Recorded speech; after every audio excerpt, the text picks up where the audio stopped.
How are you defiling yourself? When I stopped defiling myself with alcohol, my voiceover career picked up. And Daniel did not defile himself.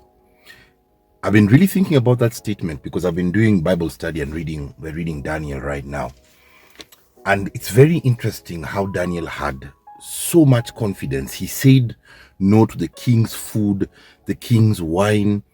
Later on in, I think, chapter 4, he says no to the royal garment he's to be given, the role, the position he's to be given. He says you can keep those things because Daniel chose not to defile himself. Now, all those things here on earth look like good things.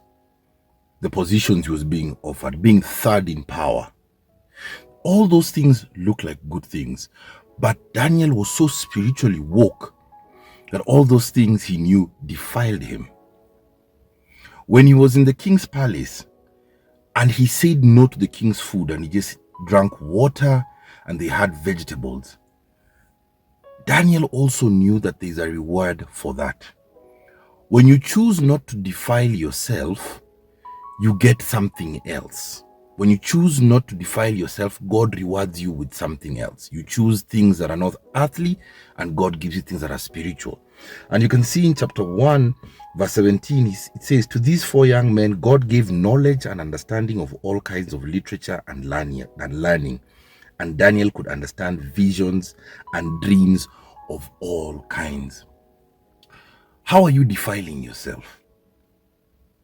When I choose not to do voiceovers that align with brands that I feel do not help mankind, I'm choosing not to defile myself. When I choose to listen to gospel music, good quality gospel music, I choose not to defile myself. When I choose not to watch particular movies, when I choose not to hang out with some particular people, I choose not to defile myself. But one thing that stands out for me is when you choose not to defile yourself, God gives you something. You let go of something and you receive something. So how are you defiling yourself? This world has made us rationalize things. We rationalize behaviors, actions. We rationalize habits, But we're basically defiling ourselves because we're made in the image of God. We are spirits. So when we entertain earthly things, we're defiling ourselves. And that is a cost because we don't get to receive the things that God wants to give us, like he gave Daniel. Read the book of Daniel and start asking yourself hard questions like, how are you defiling yourself?